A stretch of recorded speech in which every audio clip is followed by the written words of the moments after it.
Here.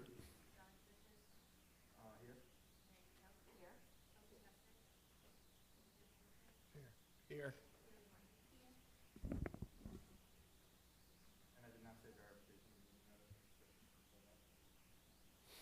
Yeah, you can go back. You good? We posted the agenda on the council chambers and the DD office and our website Okay. 24 hours in advance. All right, good deal. Any agenda amendments that we need to talk about? Doesn't look like it. No. Okay. Minutes from June 20th.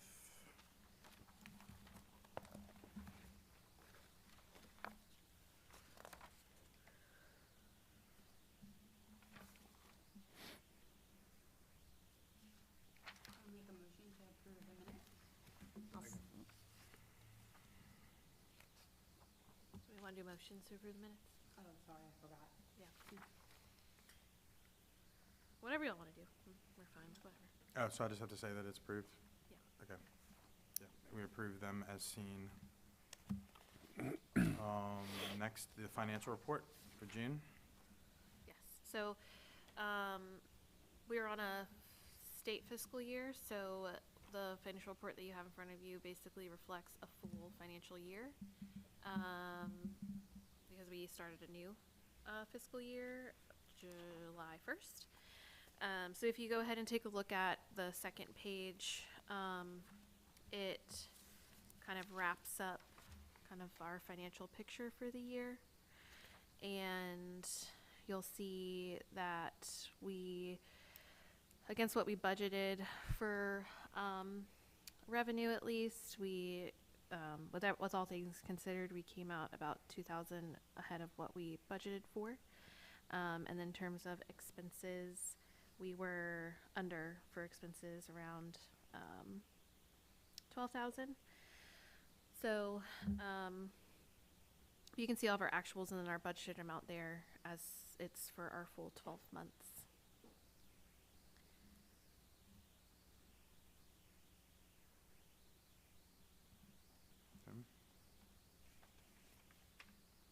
I'll also note that for the loan program, I guess some of these will be reflected probably for the July report for payments, but Nikki Muscarella's loan has been paid off, and Delivery LLC is nearing their end of their payments as well.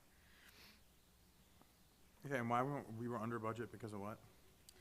Under budget for expenses, at 12,000, we had budgeted around 6,000 was not utilized as a facade grant account. Okay. And then we had missed a deadline with IT to execute the purchase of the iPads. So that was like 5,000 that we had budgeted, but we are doing that this year. We have purchased them with Nortec. It's just taking a little bit more time. So we'll have those at our next board meeting. And then, I mean, that's probably like the biggest discrepancies. It might just be a couple $100 here and there for different accounts. But that's the biggest things that kind of stand out to me. All right. Hey, remind me, do we need to approve this or no? You can do the same as like, are there any corrections or anything? The Yeah. board can unanimously. If anybody doesn't have any corrections, then we approve them as Submitted. seen.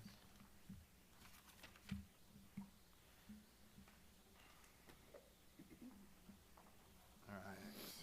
Next up, director's report. Yes. I just got back from a 2-week vacation. So basically after our June board meeting, I was gone for 2 weeks, and I've been in the office for about a week and a half. But to kind of bring y'all up to speed, this is an incorrect date, it's the 17th, it's the 11th, but to bring you up to speed on a couple of things, with Railroad Park, we did have new picnic tables installed before I went on vacation. We actually had to put them together when they were delivered. We thought they were going to be fully and like put together, and they weren't, but thankfully we have some really great partners of ours that came on down and helped us with that before it started raining. So we've got new picnic tables out there. The design committee will be reviewing the final, I guess, rendering of the naming the stage after Marguerite Walter, because all donations have been submitted that meet what that project kind of needed to come to life. We are still selling bricks for the park.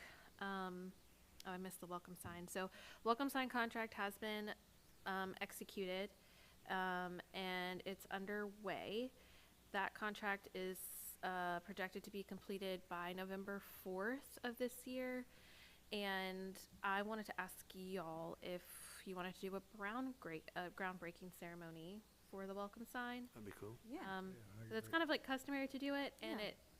although the city is technically the client, with all their staffing changes, I don't think it's really a priority for them to think about that. So I figured if we would want to go ahead and plan that, then we Yeah. could do that. I think they should. Okay. So it would probably be a quick turnaround, like sometime before Hot August, because they're still getting their permits, but obviously we want to do that before they start. So that may happen the next 3 weeks. Okay. So I'll coordinate with the contractor and everyone for that.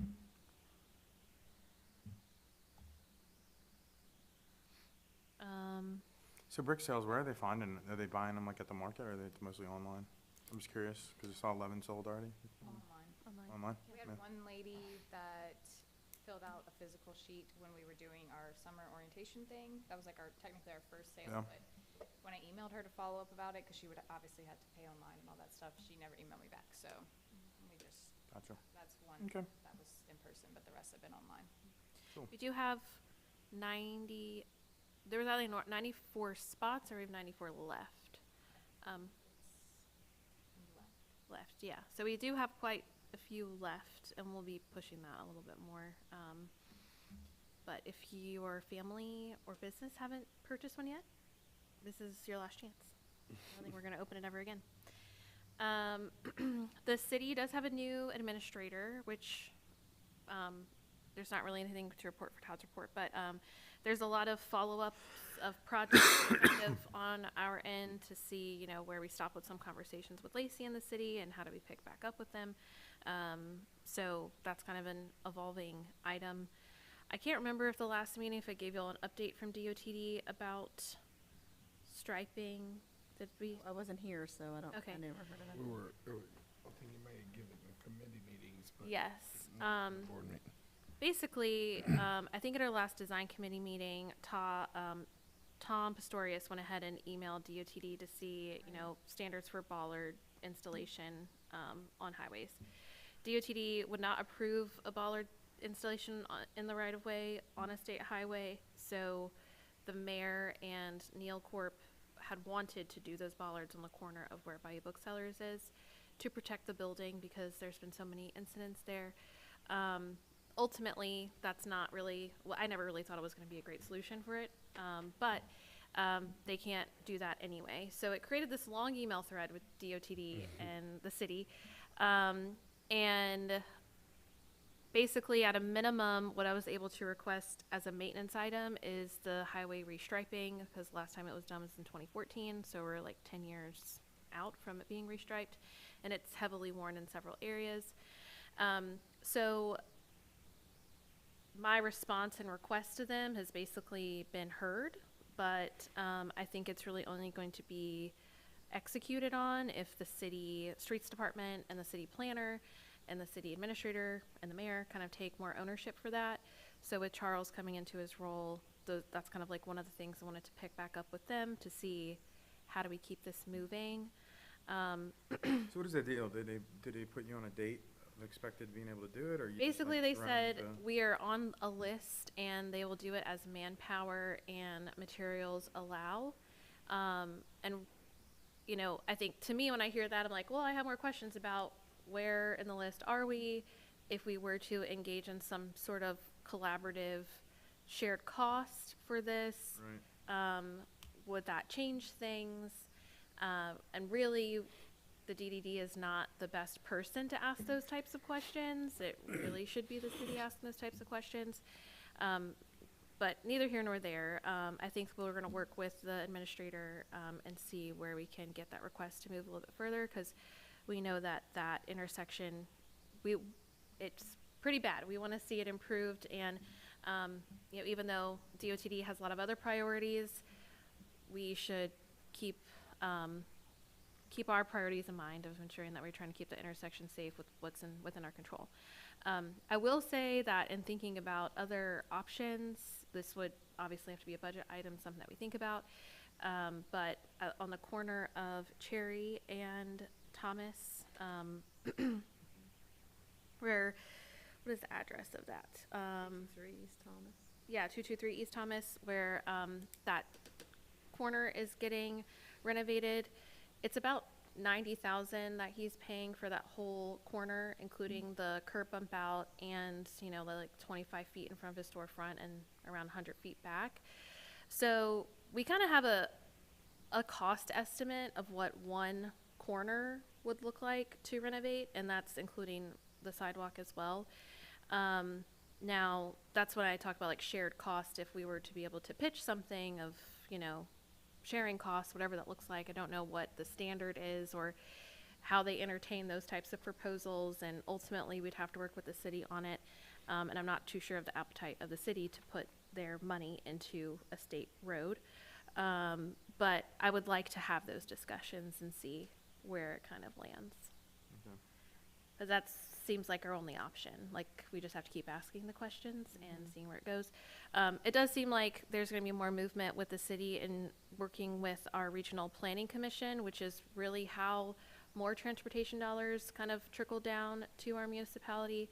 So without getting into like a bunch of transportation planning lingo, that's kind of, there's a direction I'm following, and really it requires us working just more with the city for them to, you know, tap into those things that exist for the municipality. At least that's my hope. So, I mean, my opinion on that, I think the city should have more of a lead on that as opposed to the DDD's funds being allocated for that.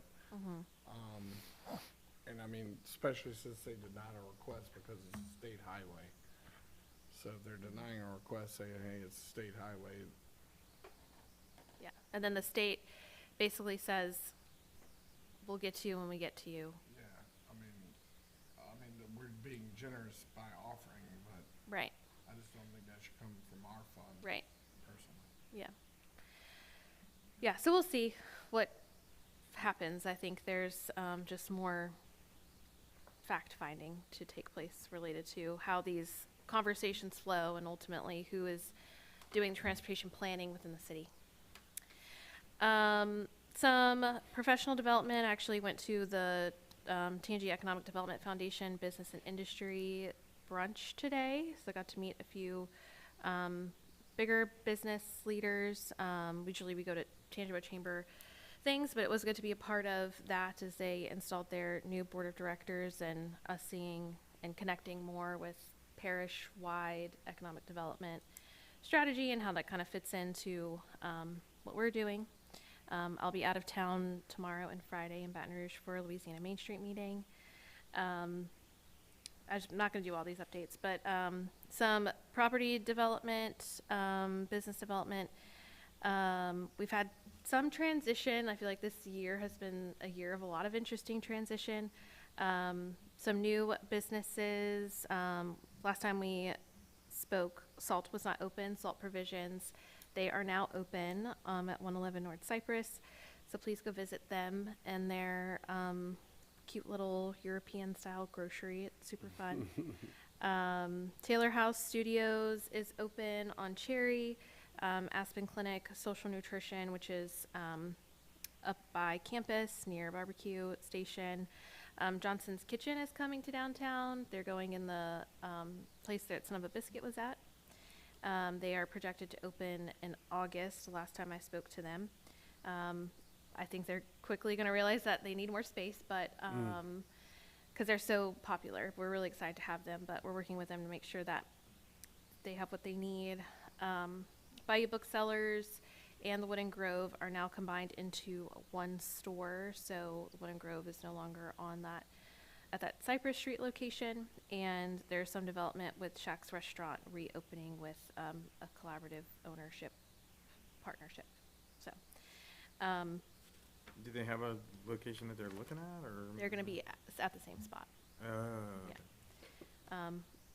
And 116 West Thomas, Sal Rubio is renovating this for a restaurant. I worked with them on an application to receive the Louisiana Main Street Restoration Grant. That grant is really for vacant buildings that they've been vacant for some time, to be restored with, a different purpose. So really only our vacant storefronts are eligible for this. And they actually did win. I got the call today. They got awarded $10,000 for the grant. And, they do some press related to that. And I believe they're also taking advantage of some of the historic tax credits and the abatement. So we're kind of working with them to make best use of those redevelopment incentives that we have as a part of the historic district, the downtown development district, and our cultural district. Just FYI, North Shore Dermatology got its permit and they're close to opening. Yeah.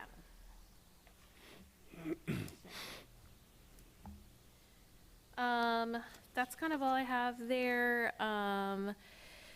Let's see, just some updates from Dara, our assistant director. Our loan program, she's been working very diligently on getting that kind of up to speed and kind of creating some better systems in that. Even whenever last year we kind of took a look at it, there's still a lot of deep diving work that needed to be done to get that better managed. So she's been super helpful in that and developing our community calendar. Also, if y'all would like to speak on any of this, you're more than welcome to.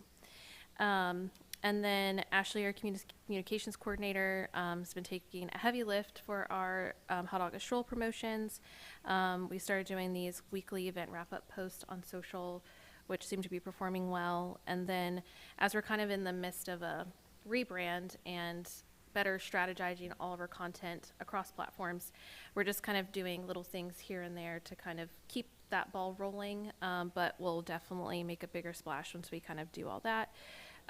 So right now our goal is to do newsletters twice per month, featuring a downtown story that would be repurposed for our blog, so that we have some goals that we're working towards and making some clarity for them too as we put some other stuff out there.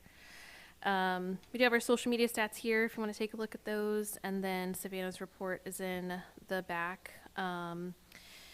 We did host the Summer Fete this past Saturday. We had a great turnout and a lot of programming partners, and just good old vibes were had.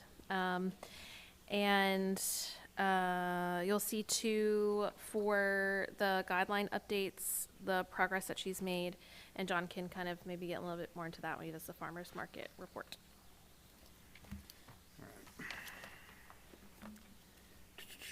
Mayor nominated seat report, Todd.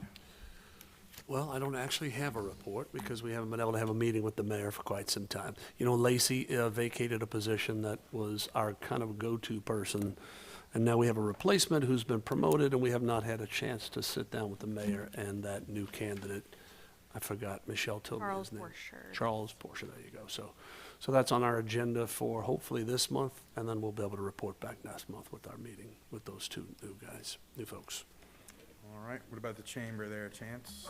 The chamber, they're very focused right now on getting ready for Chilling with the Chamber, August 10th out at Chapapila.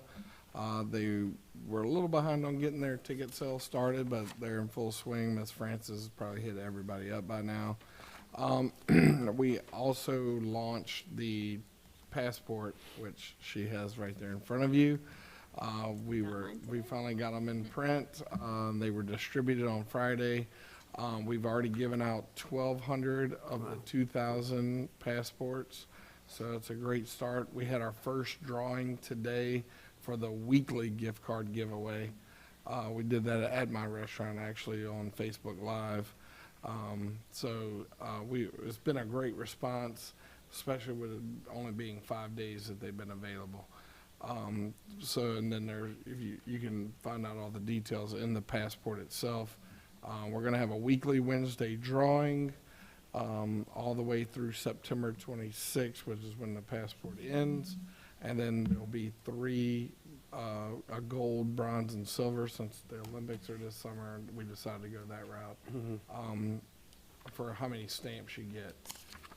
collected, and you're eligible to win. There's gonna be huge gift card baskets available for everybody. So really, right now, focusing on the passport and the Chillin' with the Chamber event. The only other thing is we were still kind of working on a restaurant week/month, which we haven't got to yet, but we decided to table it since we pushed the passport back to the end of September, that we think we're gonna do something either late January or early February with that. So, that's it. Cool. All right, advertising and marketing, Kaylee. We also have a very light update. We did not meet this month because Michelle was out and I was on vacation as well. And we kind of were in transition anyways, since we approved the new branding last month. We are entering into the next phase of work with LA. So that is the website and the social content strategy. And those phases will kind of be merged so that we can tend to some pressing things that we need to with the brand as far as implementing them. But I think Michelle has also included kind of the timeline in the packet. And then our first big order of business, I guess, within this phase is kind of mapping out the new website and like basically a SWOT analysis, I guess, of the website itself and, you know, what we need to fix and focus on and change for the audience there. So things are moving along. And we do have a projected rebrand launch date of September 16th. So where we will like actually involve the public and, you know, fully share all of this with everyone. We figured that it does seem a little ambitious to do it in September, but we want to make sure that the rebrand kind of stands on its own as like a fresh look for the DDD, and also as we have staff, we'll have better systems too as a part of this contract. And we also didn't really want it to get lost in the sauce of some of our October events and the holidays. So September is our goal. I think that's a good time. Yeah. timeframe. And part of the deliverable for phase one, we have this, just so y'all can kind of see, this like really, really nice brand manual.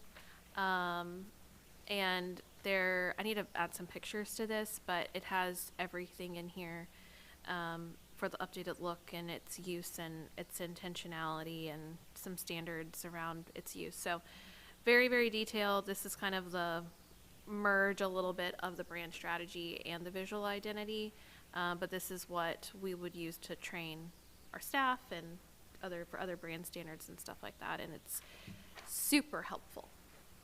So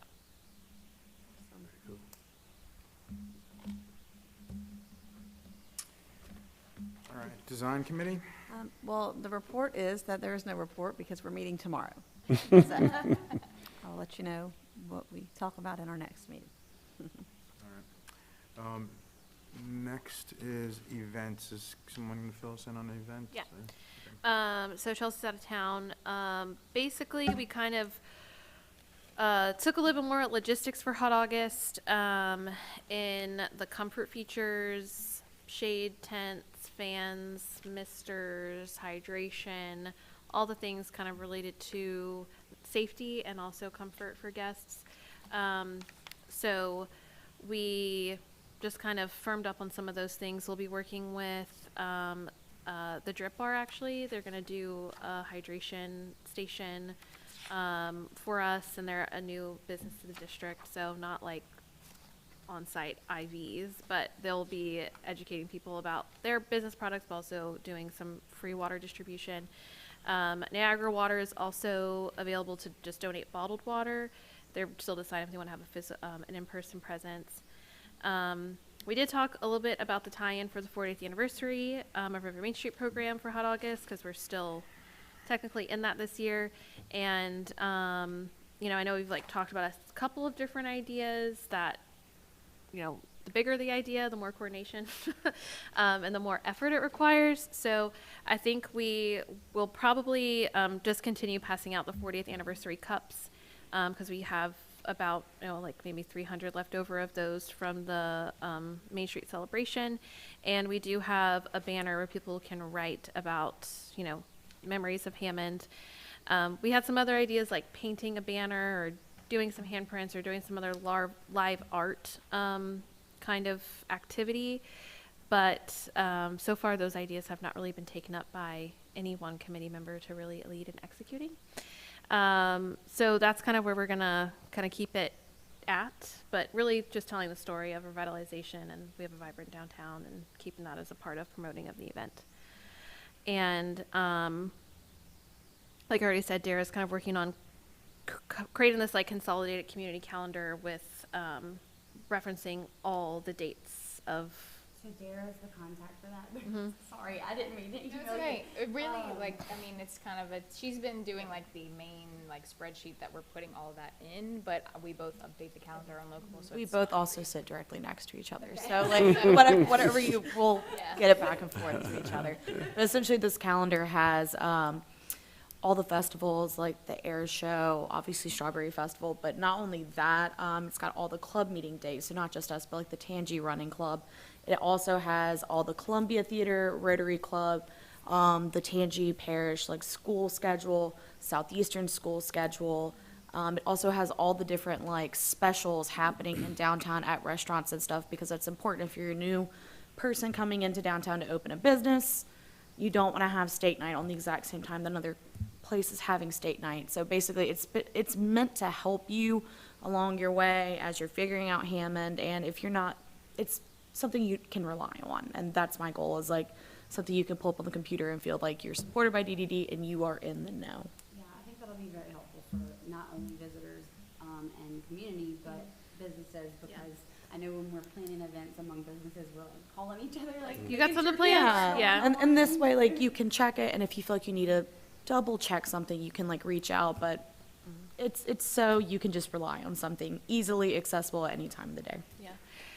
And I think too, as we do our website redesign, we do have a calendar integration on our website right now, which we keep updated, but it would be good to kind of be able to sort this information by like restaurant specials, community meetings, like downtown events. Right now our calendar is not that sophisticated. So as we do this website redesign too, also having better tools on our website that help show all this information, we're in the gathering phase now. So we're excited for that. Yeah. Yeah, it does.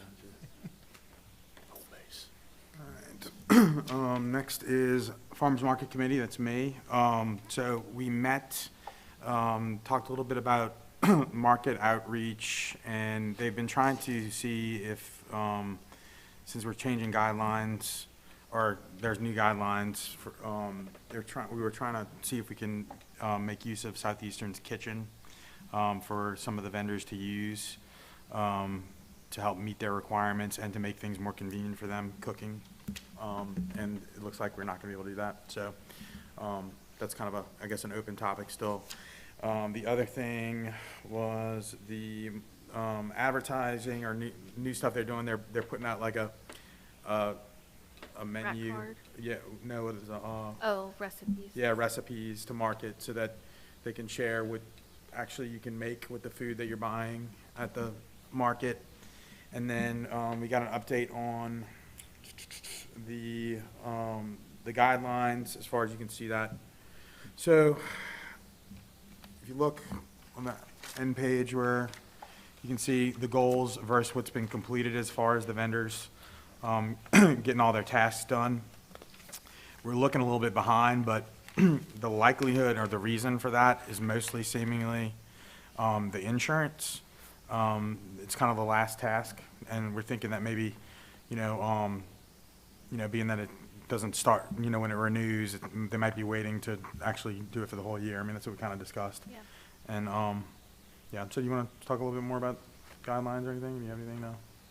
No, we, like John said, I think since there's like a checklist that each vendor kind of falls into different categories, some vendors have exemptions for certain things. Others don't. Other vendors need different items. So each vendor really needs something different depending on the category that they're in. So Savannah and I will be looking at that together so that we can have a better idea of, you know, like what exactly is the hold up for certain ones. But given that we gave them until the end of this calendar year to get everything up to speed, it would make sense for them to not want to pay for insurance until they're required to. But otherwise, I mean, we still have new vendor applications coming in.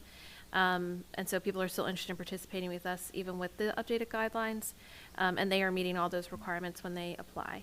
So, you know, getting some of our existing folks, you know, it's kind of just the pains of change at times, but she's working diligently on it, and foresee that, you know, we'll be able to get people closer to our goals by the end of the year. So if anyone has any questions about that. I don't have a question about that, but I do have a minor farmer's market question. What is the trash can situation? 'Cause we just noticed this past weekend, and then it wasn't the first weekend, that we had to walk through the entire market to throw something away. So I didn't know if like there was opportunity for more trash cans. Yeah, so we store items behind the River Park stage. We used to have like 4 big plastic trash cans. I think that all of them have been stolen by this moment in time. So really just the 3 that are in the park area are there. But now that you're saying it, it's reminding me that we've been needing to repurchase them. Because we used to put those out, and really the 2 rolling trash cans that we have that we put out, they wind up to be overflowing too. So we may just want to like generally look at the trash situation, especially this past Saturday we had a lot of trash. And oftentimes what winds up happening is we'll use that trash can on the corner of Thomas and Railroad, and then that sits until Tuesday, which is not super great because the cans in downtown are on the streets aren't emptied. They're emptied on Friday, and then they're emptied on Tuesday. So trash from Friday, Saturday, and Sunday sits there. So yes, let's put on our list to buy some more trash cans. We did. I know we were 2 adults with 1 kid and bags and Yeah. coffees, and we were like, Where we put our trash, yeah. And then lastly, we did have 2 vendors that came to the meeting to just discuss some challenges that they're having with the new guidelines, and Sarlene's here today. If you'd like to come up as a public comment, just kind of share. Yeah. John knows why I'm here. It's the insurance, and I just feel like I'm asking for an exception, and I'm not going to waste your time talking about it. My setup is very benign. My product is very benign. It's paper quilling. I'm not sure how it can hurt anybody. My setup is very benign. They're on little drying racks, and so I've just given you each one of these, if you wouldn't mind. I don't need an answer. I just felt for myself, if I didn't go through channels, I wouldn't feel like I did myself a service. Yep. And I'm no reporter. I know how things go. You want one, Michelle? Sure. And then I put a picture on the back so you can see the setup. And again, now that I know what's going on, I may try to show up to meetings because it's been really interesting. And I don't have to cover it, and I don't have a deadline. Thank you. All right.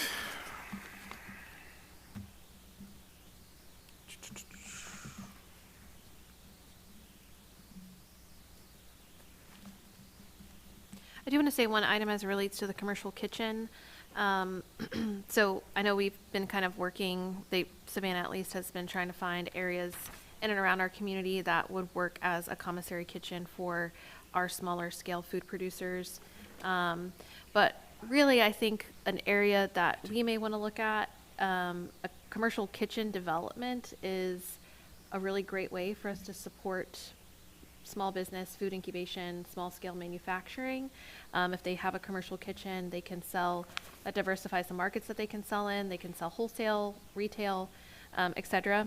And they would obviously be preparing to prepared commercial kitchen space so that they would not, they could exceed the cottage kitchen requirements.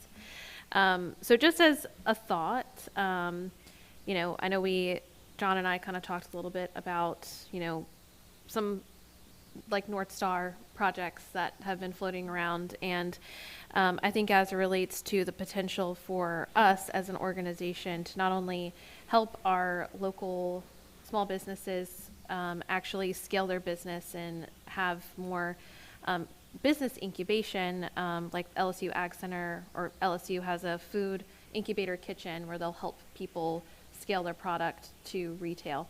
So, you know, I just wanted to kind of throw that out there because the area of commercial kitchen space is a growing one, it seems. And I think more or less interested in retail-ready products, not so much, you know, like for food trucks, but for getting packaged, prepared food that can be made in a commercial kitchen. I'd be really interested to see how we can support that as an area of work. I know that has come up quite a few times in the past. I think that's like definitely something for us to look into. That's what the DED is here for, essentially, to support those types of things. So, and I think it's very progressive of us. It would be, yeah, because I mean, just from, you know, looking at what other groups have done, like I said, they really help take those small ideas and give support and resources that are needed to kind of scale that. And like we say, like I think, and that I think that we know, is really for our market, we want to, that's really our business incubation aspect of our organization. And if we can help provide the resources that our local talent needs to grow into more of a brick and mortar space, there are certain areas of the supply chain I think that we should be looking at to kind of assist with. Developing a commercial kitchen space and coordinating the rentals and all these other types of things, obviously like a big project. But I figured I would just mention it to you all because it's something I think about often, and it does continue to come up with the market committee. Okay. Any other comments before we go on to Do we want to comment on, a merchant committee? do we want to comment on? Yeah, I mean, we can, yes, so do y'all have anything to say about your thoughts about this, or?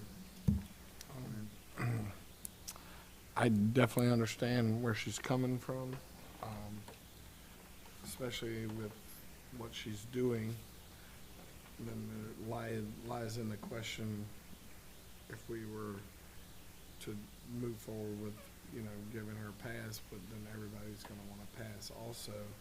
So what do we do with that? I guess the first question is, where does the requirement for them to have insurance come from? That's the first question I would ask. So we had insurance renewals.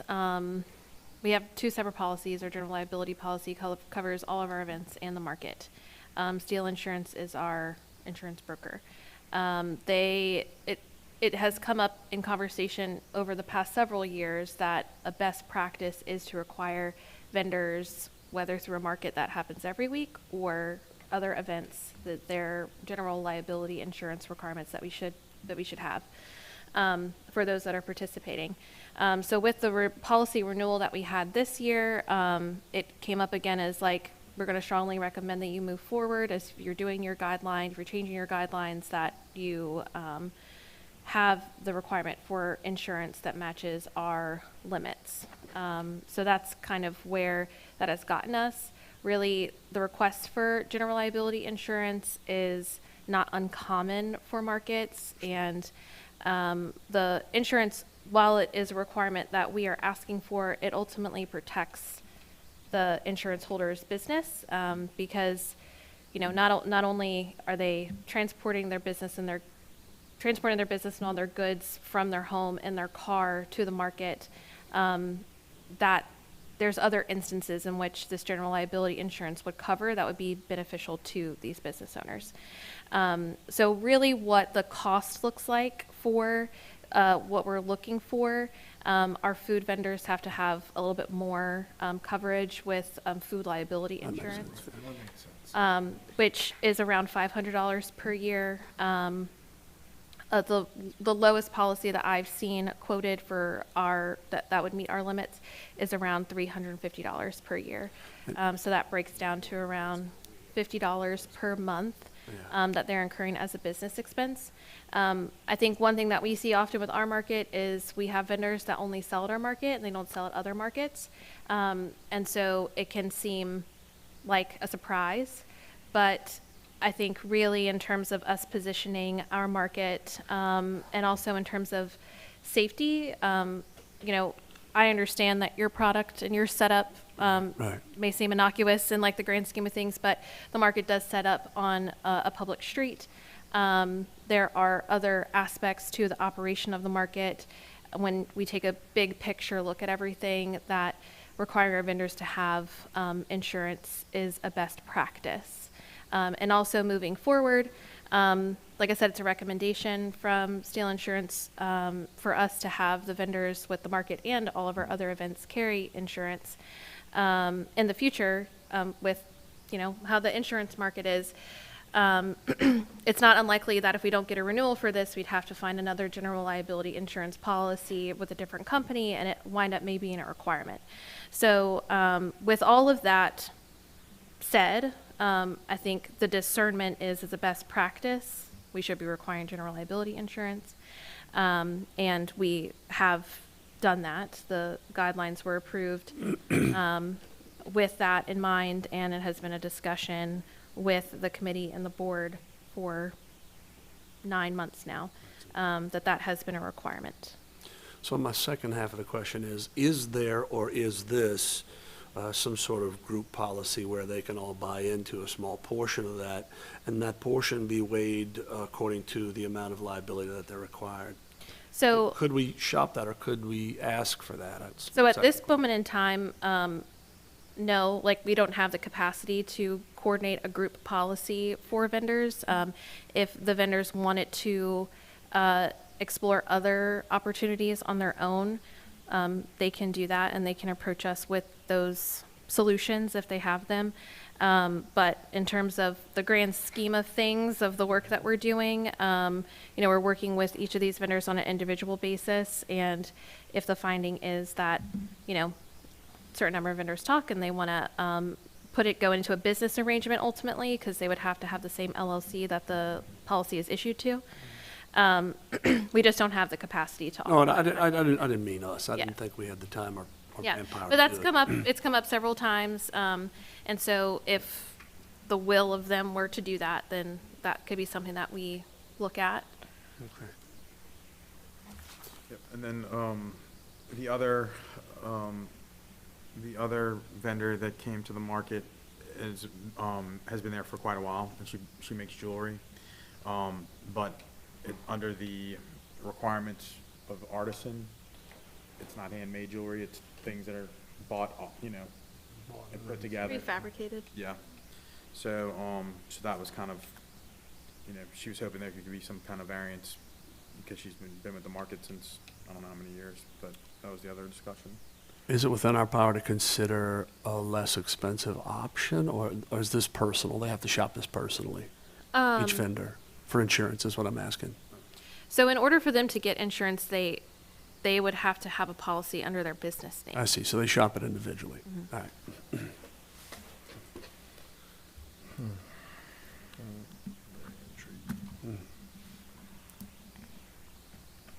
And I mean, I understand the whole part, and so outside of, so we're basically at risk because they're on city property, is where we're standing. So the Downtown Development District takes full responsibility of the market's operations. Gotcha.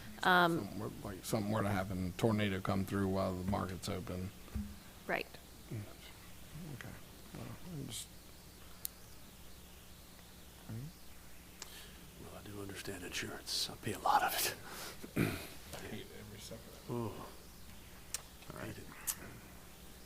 Next, we have No old business to talk, oh, well, we got merchant committee, sorry, Chance. Oh, no problem. We already talked about the passport, which is up to date now. We did have a brief discussion about Hot August Stroll, which we know, but we did share with the Merchants Committee the DDD rebrand that we had in the last meeting.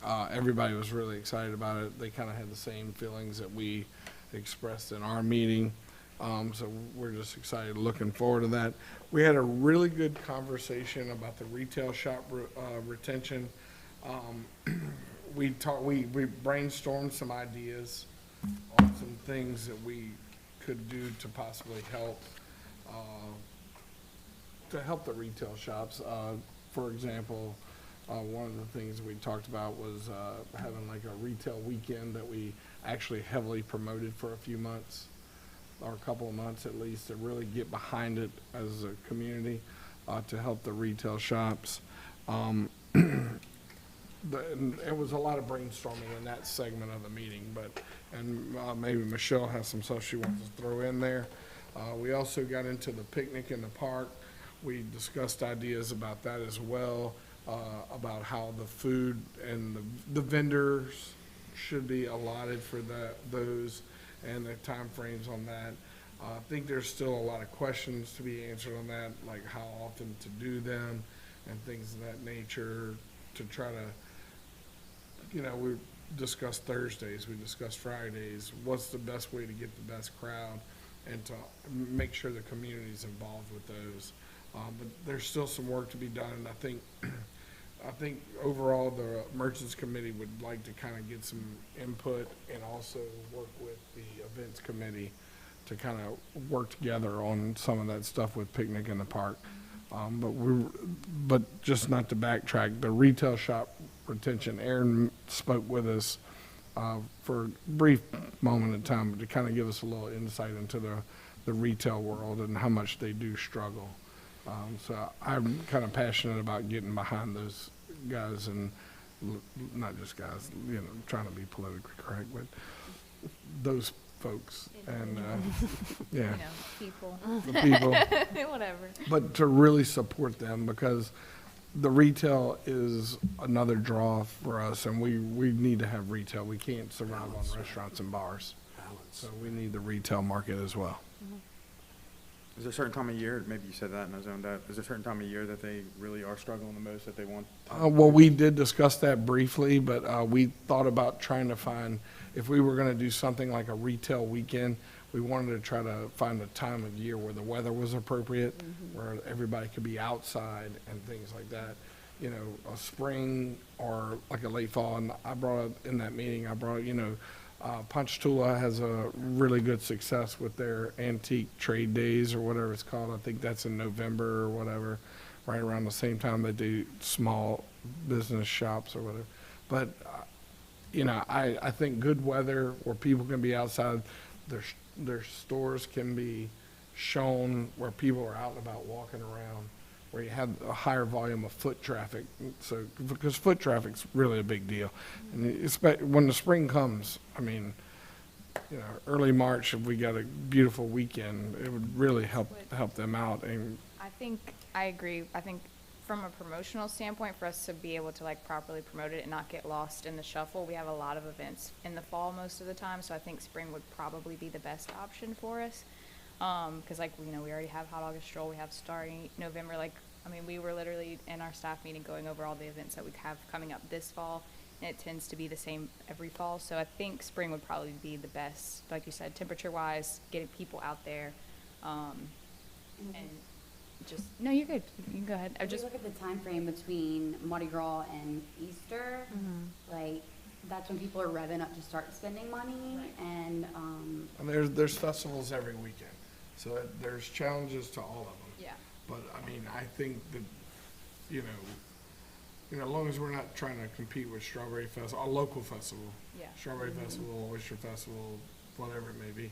If there's a festival in New Orleans or Lake Charles, I think we can still get very much behind a big weekend to help the retail shops. And they deserve it. They deserve as much attention as restaurants do. And look, I know we hog all the glory because we are restaurants, But I'm totally behind the retail shops. They need it. Hey, is anyone on the committee a retail shop? On your committee? On your merchants committee? Yeah, Aaron. Okay, good. Aaron, yeah. I don't know everybody, I don't know everybody on the list, I'm sorry, y'all. Yeah, I can come to y'all's meeting too, because I would like to chime into that on a more specific basis with ideas and stuff, but Ocean Springs does a really cool weekend like that, where it's just, there's not like it's not like a wine stroll, but like all of the retail shops have wine, and like all of the other businesses participate in like just the event and running specials and stuff like that to get people out there, so. What if, And I to think add we to should that, focus it. yeah, to add to that, because we do have 2 wine strolls, and I have seen people like on our Hot August stroll, I think it was either when we posted the poster, or it was like on the actual event itself. Somebody was like, can we have a beer option, please? So that could be another alternative to like wine situation. I don't know how. You used to do that? Yeah, so we did a beer and wine portion with Hot August, and I believe we also did it with Starry. Now that the art center has the Brews Arts, I mean, it kind of fills that, but, you know, we always go back and forth between, you know, events and, like making sure that the promotional efforts are driving business. And so I think that, you know, something like this summer passport is like super great for restaurants. So like if it happens to be like some other That was a collaboration, $5,000 expense. yeah, I'm thinking along the lines of us doing social media marketing. Right. And some poster marketing, which we discussed in the meeting. Yeah. You know, but if we get behind it for a couple of months, you know, I'm not talking about $5,000 venture. I just think a community-wide effort yeah. and just keep blasting. We might spend a little radio advertising or something of that nature. Yeah, and I think too, so I think there's a lot of natural partnerships in this. Obviously, the more that we shop locally, our school system does better because they're funded off of sales tax to a degree. And so that big, you know, we are all advocates for shopping small, shopping local. I think we feel that. And we do support that messaging, obviously. But as some like lessons learned from other retailers that have closed, and recognizing that really we still have to be very much about people's purchasing behavior, that oftentimes like if our retail shops are closing at 5:30 and you know, these small business owners, they don't have the time to be open, or it hasn't been worth it for them to be open kind of after hours. You know, I think that there's certain supports for retail that we probably should look at, but certainly starting out just general like marketing, advertising, like downtown Hammond, let's say like shopping destination, but as we've lost some retailers, it's kind of hard to say that, but doing what we can to support specifically our boutique shops, you know, because like batter's technically considered retail, but you know, consumables do a lot better than non-consumables. So I think, you know, workshopping that idea to make sure that whatever we come up with ultimately resonates with our retailers. You know, it's been something that's come up a lot is, you know, some of the events feel like our retailers don't feel supported by our events. So it's making sure that whatever we do create is done with retailers at the table. So maybe that's something that we could look at in September. Well, maybe, yeah, we should look at probably in August or September too, as it relates to like holiday promotions, obviously busiest time shopping of the year, but like how we can short term kind of lean in more towards a stronger holiday shopping promotion and doing that. And then while we're gearing up for something in the spring, just kind of thinking Do a about. holiday push. Yeah. And while we're getting ready to do a spring push, Yeah. I think like if it was a universal after hours maybe event where all of the retailers stayed open like the same evening and we promoted it as like Or do an that after hour. and do a Friday after hours and a Saturday day. Right. You know, where Yeah. it's like a Friday after hours shopping event and a Saturday day, and then you know, they don't have to, I don't know. I Right. mean, Well, and because I I'm do open think to all ideas. I just think we need to work together as a group to. Yeah. events that are like so multifaceted, like with the wine stroll and the bands, a lot of people aren't in a money spending mindset to buy goods. They're wanting consumables. So I think, yeah, for sure. I think we should revisit it. I think it's something that's very, very important. And the retailers do kind of get lost in the mix of If we things. introduce live music or something like that, that's gonna kill it. Right. It's got to be like a Focused on focus that. on shopping. Yeah, it's gotta be focused on shopping. Cool. All right. New business, adopting of the millage of 14.13 for tax year 2024. Yes, so it's that time of year again. The resolution that I typed up actually has as an error, because I wrote the incorrect millage rate down. But basically, where we're sitting at for this tax year, I did go ahead and put together just a list of our actual revenue and budgeted revenue for our millage over the past 15 years, because I've been curious about that, and I was like, might as well just do it now. So you can kind of see how our millage revenue has grown. We did budget $380,000 for this year for our millage revenue, and that is a conservative projection based off of what we got from the Tangi assessor. So the way that we are structured, we are required to adopt our millage rate every year, and that rate is 14.16. The rate is 14.13. Once you adopt that, I submit everything to the assessor's office, and that keeps our millage active. Our current millage is active through 2033. So, not anytime soon we have to worry about a millage renewal, but we have the longest lifespan in terms of our active millage right now. So there's some other considerations related to that, but that's basically kind of all you needed to know. That's something that we're required to do on an annual basis. All right. So you need to make a motion to. I'll make a motion to approve Adopt. the millage.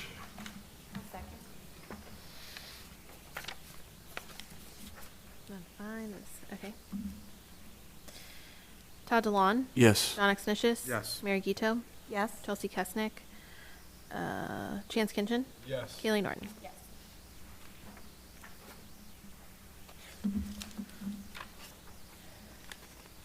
Next up, discussion of the board seat that Evan Has vacated, yeah. has vacated. Yes. So he was sitting in the large assessed property seats. We have 3 of those seats. Evan is was one. John is one, and Kaylee is one. So that's a total of 3. The process for this is basically requesting from the assessor's office a list of the top 10 assessed properties in the district, and you see those listed here.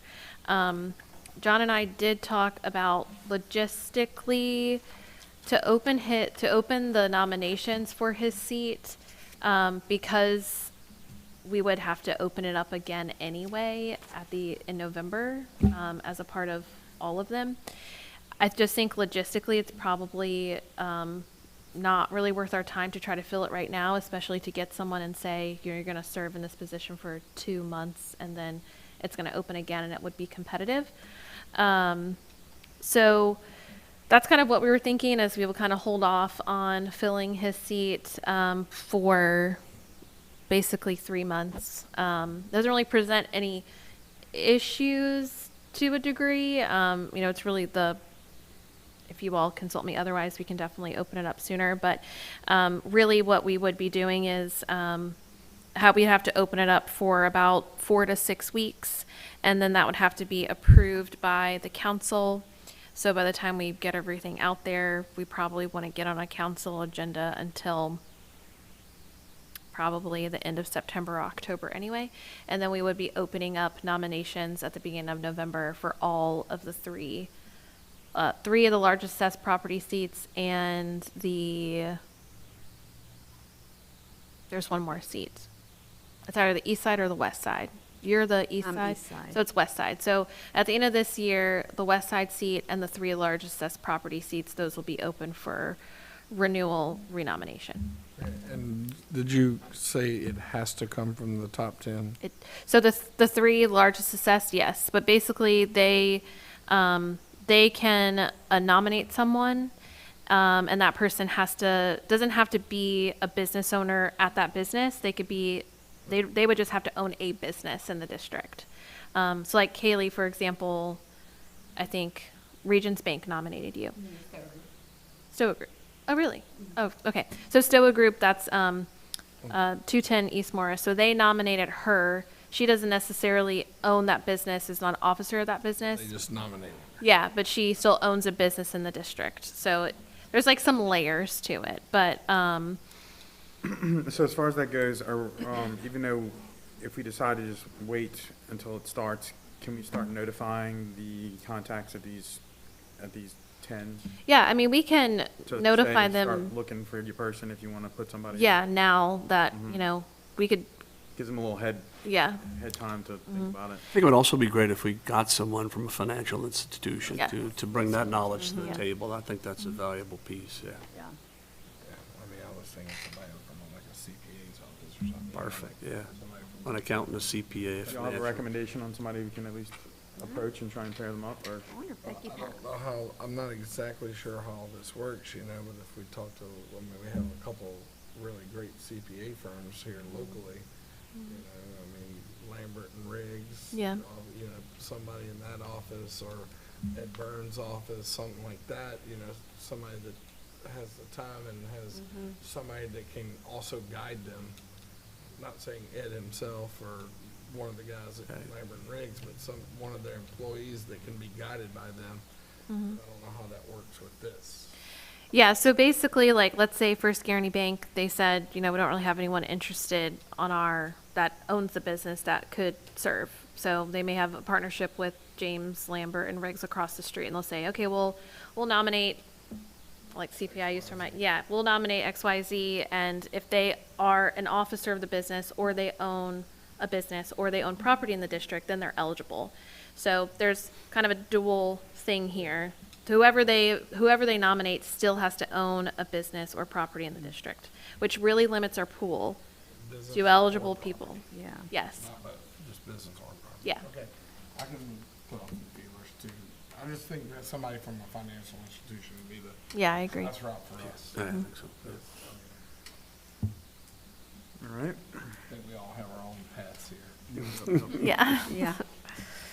All right, discussion of food trucks at Hot August Stroll. Okay. So basically, we are accepting vendors for Hot August. Last year we did not accept food trucks. We did accept vendors on an outreach basis, but we've opened it up and we have vendors applying. So we have several food trucks that are inquiring to see if we are allowing them. Procedurally, I guess, like, the answer is not just no, like, we could say no, but it's not that we're prohibited from having food trucks. There is a provision in this ordinance that you have in your packet that basically this specifies all of the applications and processes needed for someone with a food truck operating in the city of Hammond to operate legally. Basically it says that no mobile food vendor vehicle shall be located in the downtown development district unless under a special event permit granted by the city.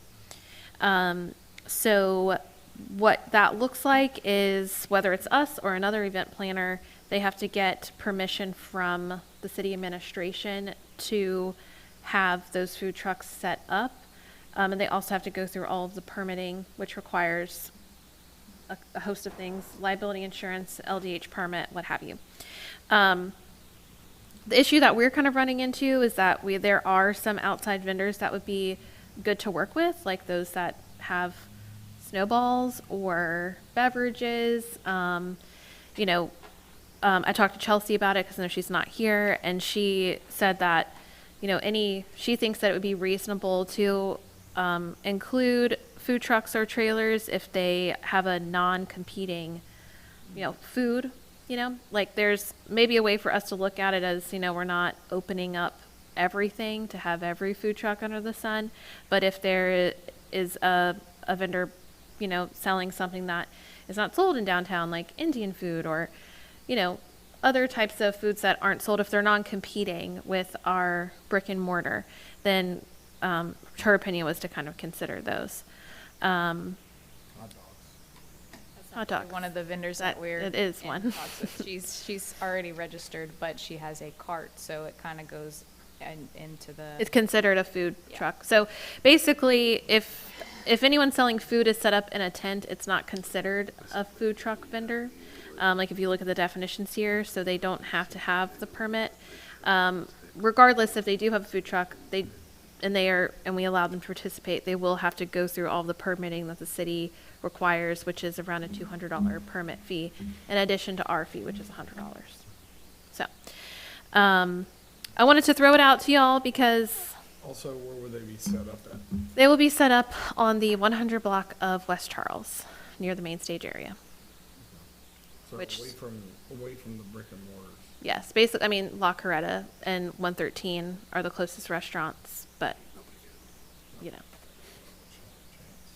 La Coretta is gonna get. They're gonna be their popping business in. regardless. Yeah, they're gonna have They'll it. be fine with Oh, the yeah. food truck. Yeah.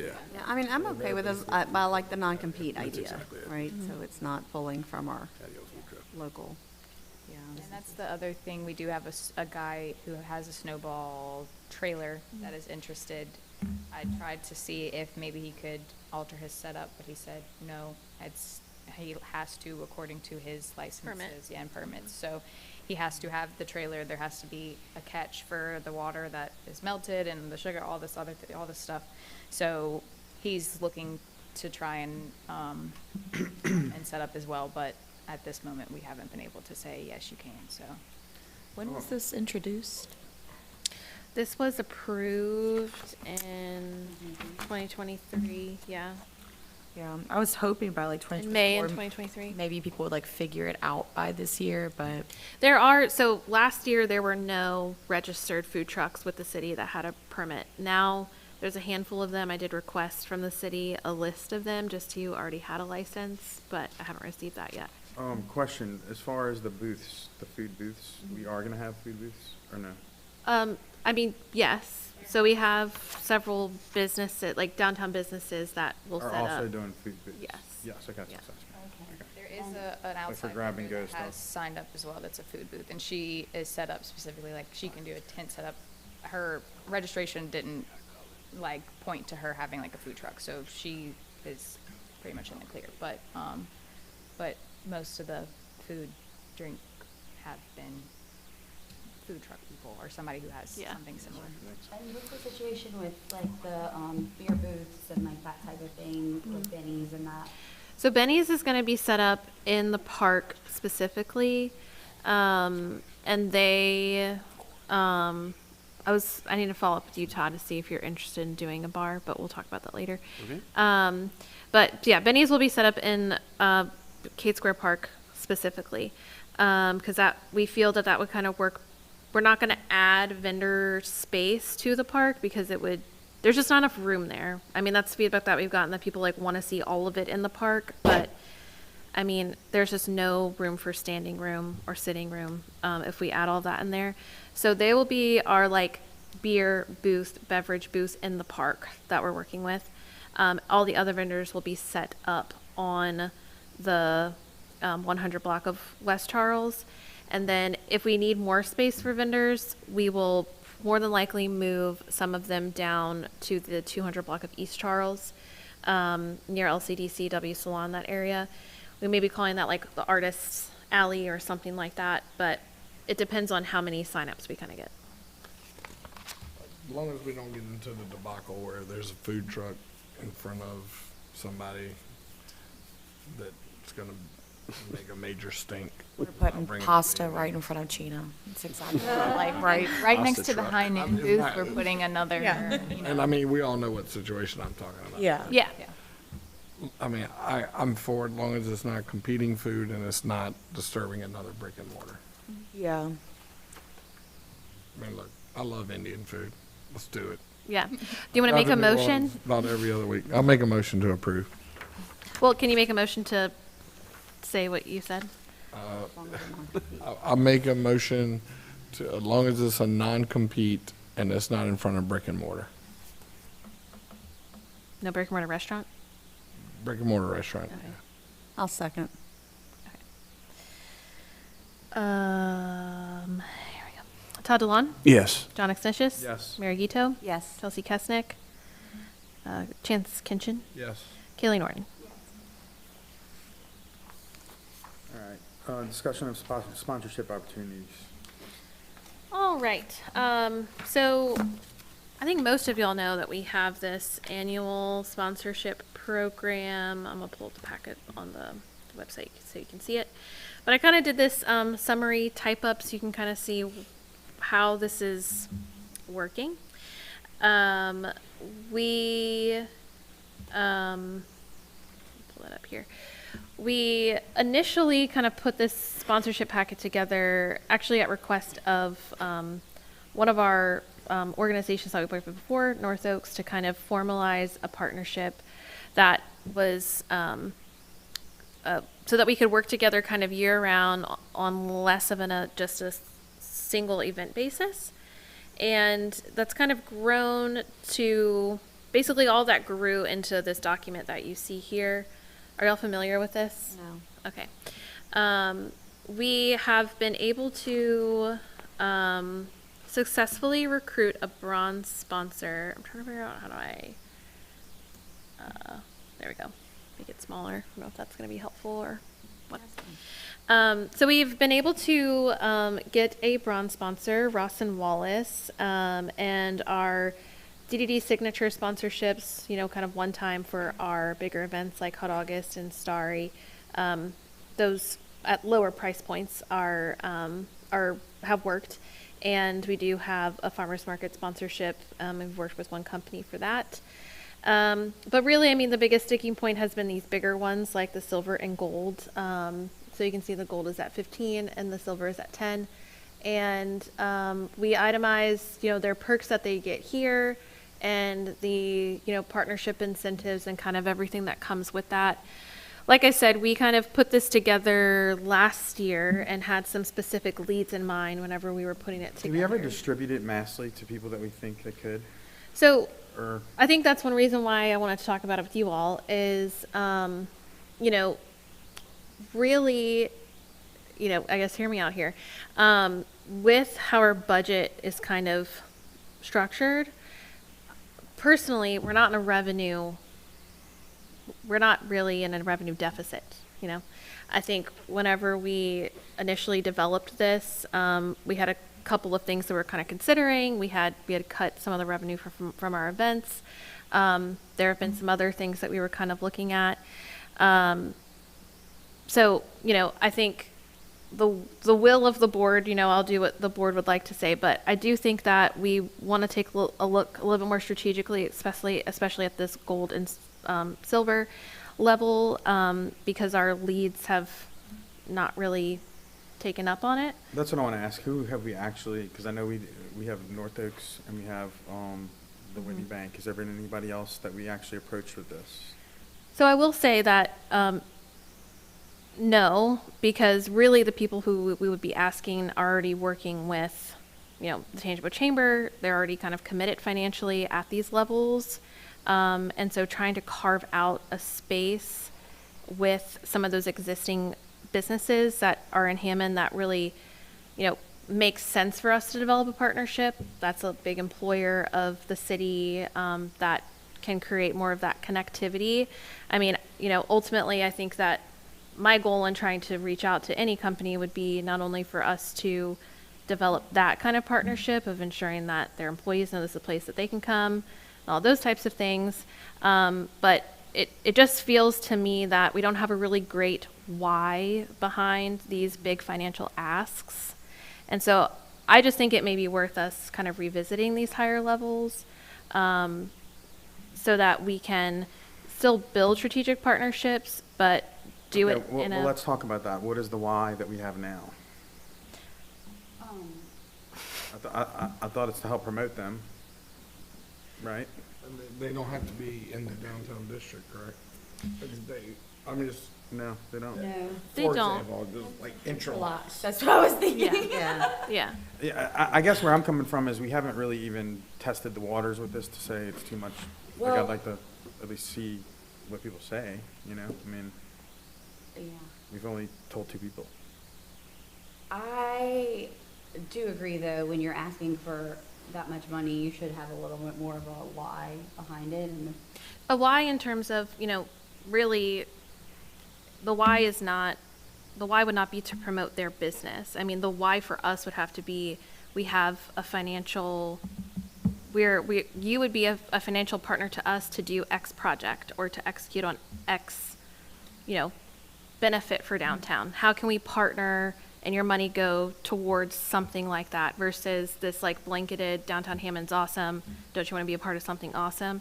I think I would rather be a little bit more strategic in presenting a proposition for we want to build these partnerships not for the lens of wanting to promote them exclusively. We want to have a little bit more of a organizational goal around that. At least my perspective. Right. And I guess I'm just asking what do we need to talk about? I guess where I'm coming from is I don't think for a big, huge company, these are massive asks. But if we need to be a little bit clearer on how we are what the goal is, then maybe we need to talk about that. You know, this I mean, would be a great topic to bring up at our next marketing and advertising committee, because I think that the people on the committee are very, very specifically versed in this area. So they probably have ideas that are out of our brain space. So we can bring this up and then we can revisit what they say and go from there maybe. Yeah, I think that's a good idea. Yeah. Yeah. And look at some, I'll throw out interlocks, but, I mean, you can even look at the corporate levels of some of the people that are in the mall. Yeah. you know. I guess I'm, That's Medline, Not to say S&W. Medline, Right. S&W food. right. I mean, I think knowing conversations that I've had with other people who ask for these levels of money, it creates it can be difficult to, for us to then compete with other organizations that are asking. It creates more of a competition for other organizations that are asking for this money. And so with all of that in mind, I just think that it would be worth our time to just define a little bit more of, really why are we asking for an additional $25,000? Why do we need additional $25,000? So basically a big project put as the goal behind it. we need a sales presentation as well. Yeah, we need to make a sales Exactly. pitch. We need a Yes. sales presentation Right. of like why we need it, what Right. we're looking Right. I mean, picnic in the park, once we get that up, I think that is like a huge project to go to so we can afford to like get good music, get quality sound equipment. I think like if you like want something that to put the, yeah, if you want something to like put the money towards, I think that's a great next Or the step. kitchen that you're talking about. that Or we the want to- kitchen. Yeah, but I think in a grander I mean- scheme is like, as we have been operating, like we've made progress on certain things, but we don't have a lot of defined goals Right. as part of our organization. And so maybe my like feedback is layered, but I would just rather present a good, diligent, structure towards these Yeah. types of folks so that we like mean business and we are more strategic in our ask. I agree. So but don't we have to clarify the goal between us before we even go to the marketing people to say what's the best way to promote that? Like, do we need to decide what that is for us? I mean, you know what I'm saying? Like, Yeah, no, I think, I don't know if we're prepared to have that discussion tonight, but what does that mean to you? yeah. Well, I mean, it's 2 parts. It's like, I don't like when we have events and we're in the hole, or we don't really have, it costs, like, it would be nice to be able to, if we could get this kind of stuff to cover the cost of events, then that tax money can be used for infrastructure, for big projects, you know? Another sign. Or a kitchen, or if we want to acquire a piece of land, or to bring a grocery here. or I think whatever. what we need now, honestly, is probably like a work session around Yeah. like a DDD 5-year plan. I was gonna say, it's like a strategic plan. sounds Yeah. like is what- And we do have a master plan and we have, you know, projects identified in there, but because we have not really regrouped with that, with now having 2 full-time staff members, I just think that there's more strategic things that we need to be doing before we make this a priority, basically. Yeah, I'm with you on that. Yeah. You know, and like you mentioned S&W Foods, but, I mean, think about all these big companies that are in our downtown all day long, every Right. day. You know, even though they're not Hammond companies, you know, the Cisco's, Cisco, the Crescent Crowns, the Champagne Beverages, Mm-hmm. all of that. Those are the people that you're trying to go to, because they're in our community. Anyway, but those are the people that got scratched. And I'm even just thinking of an idea just off the, like, if we really want to get a kitchen, like, what if we approach those type of companies to come together and sponsor to So, get hey, us a we kitchen? wanna have I know, I mean. And put their that's, name on it, you know? US Foods, Or- Well, also, even like Entergy, like some companies like that, they have I like, mean, they're all in our Yeah. community every Yeah. day. I mean, we could sit here and do all this for a minute. Oh, yeah, yeah. That's what I was I saying, think a maybe work it's session would be good. worth a work session. Okay, do y'all want to try and get a date on the books for a work session? And as far as when that would be? Marketing committee come up with a work session for us, and then, Well, that's what I was saying, I was just thinking that's the chicken before the egg, before the chicken, whatever. well, my thought is, even like the people that are in marketing and advertising, like the people that are on our committee, they have done probably this whole like setup before and can give us some suggestions, because I think we'd be going from kind of like what is in our head, but we can get like examples and then from there create our Okay. parameters and then go back to the marketing committee for more specifics. Yeah, I think that, I mean, we had a retreat in January. Things have changed significantly with our organization since January. I think it would be worth us to like kind of revisit what we set out to do at the board retreat and revisit that plan, knowing now that we have an enhanced staff capacity. I mean, I know that the end of the year can get really busy really quickly, but would September, or, I mean, I'm fine with August. I just know that August is going to be a busy month for us. So like, instead of hosting just a August board meeting, if we were able to do like a 90-minute, 2-hour work session before the board meeting or in place of the board meeting, there's some options that we can look at for that in August or September. Because I do think, Do you think after hot August nights, I mean, can we do it in place of the board meeting? Can we just do that? in September or August. No, September. Um, September 18th. Yeah, 4 through 8 is the only week I'm out of town, so I'm pretty open in September. that should work. I'm trying to think if there's any technicalities, but I know that should that work. something that I would really want to say, I think. But it would be our normal date or whatever our board meeting would be if we, So that would be September 18th. okay. So I think we should just keep that meeting and just make it this. So do you want, if we do need to have any action items, we could just have a limited agenda after the work session or before? 30-minute window for that, Yeah, Yeah. start, and then we just go straight into yeah, I agree. 30-minute board meeting, and then. Yeah, because like we have to do, if it's a work session, like there's different, like procedures. So like a work session and a public meeting are 2 different things. So if we want to do, because like a work session is like a non-voting meeting, basically. It's like less formal. So we have a 30-minute public meeting, Yeah. And then the work session after. and then the work session follows. Yeah. So are you going to be here for the 18th? I am. I Okay. just checked it. That's Yeah, not 'cause bad. I'd love to ask. Okay, Okay, so we'll do that in September. okay, sounds good. Do we have any other public comments, announcements, comments? if you haven't registered for Hot August, I read. please do that. I think I'm gonna be able to get away with it. They were asking for a sample of blood from my firstborn child, To get your special event permit. special event. Yeah. permit. I decided that I'm just gonna move the table that I have outside. I'm just gonna put the tent there. Why? I wonder why they. Oh my God, like, it was like, I was an hour and a half in. I was like, Probably would have said the same thing. All right. move the table and put the tent there. Wow. I mean, because I can sell right there anyway. Right. Only thing I can't do is send any product. Well, do you want to adjourn the meeting right now? Yeah, Meeting adjourned, so you want to take it off? So I'm just not doing Record. special event permit